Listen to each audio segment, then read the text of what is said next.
Hello, Todd Clemens, Okeechobee Livestock Market, and here's your weekly market report. We had a really good week here. Runs are picking up, and we had some good cattle come in, and they were bringing some good money too. Things are looking a lot better. The last couple days, looking on the futures reports, the grains come down quite a bit the last couple days, and feeder cattle are higher, and fat cattle are higher. They've added some money onto the live cattle. They were bringing 118, 119, maybe 120 there for a while, and now they've got those cattle up to 122 or 3, and they may add some more onto it this week. Feeder cattle too. I believe August was up over 150, maybe hitting 153 or 4. So this is showing signs that things may be turning around, hopefully. And grain is the controlling deal here, so I don't really know how or why the grain market has gone down, but other than there's plantings are higher and the crops are looking way better and people have gotten rain where they need it. So looking pretty good for the calf market here. Slaughter prices were really good here this week too. We had some cows bring up there close to 80 cents. And we also had some bulls, some big old good killing bulls that brought over $1. I think one or two of them brought $1, 2 or 3.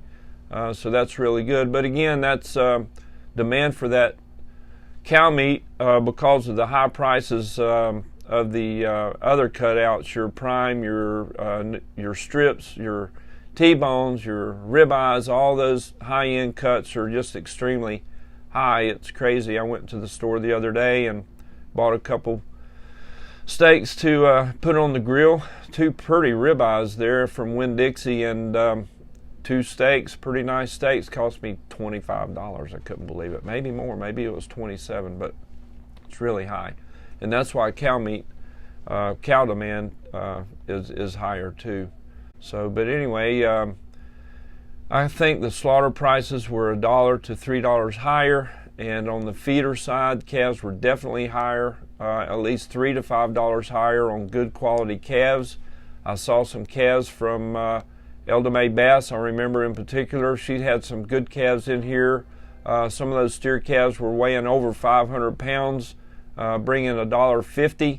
Some of them close to $1.60. I saw some 550-pound calves bringing $1.50 or better, and some 6-weight cattle that were bringing they're about 130 or so. So all in all, it's looking good, and I'm very happy, very pleased to see that.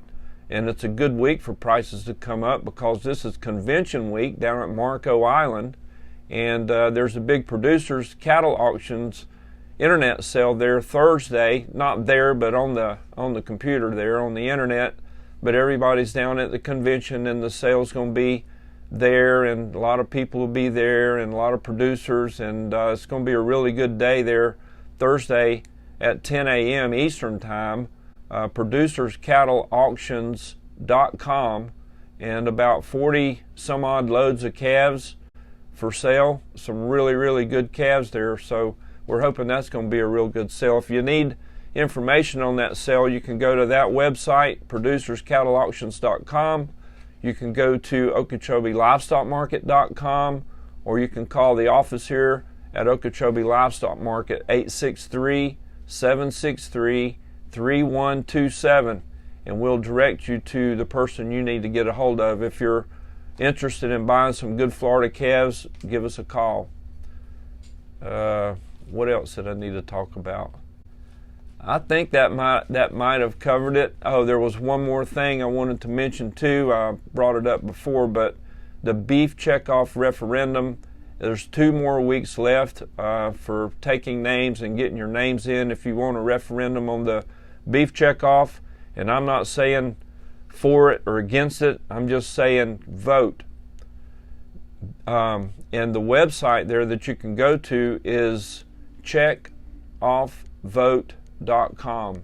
Checkoffvote.com.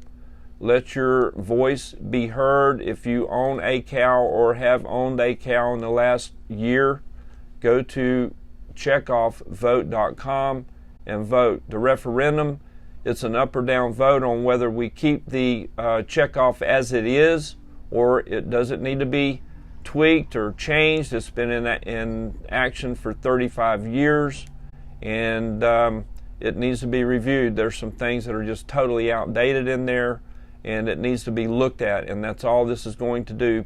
If it's brought forward to have a referendum and there's enough signatures gathered, they will take a look at that. They will review how that beef checkoff is being used, how the money's being spent, and we'll see what we can do about helping the producers at the local level. We're spending a lot of money.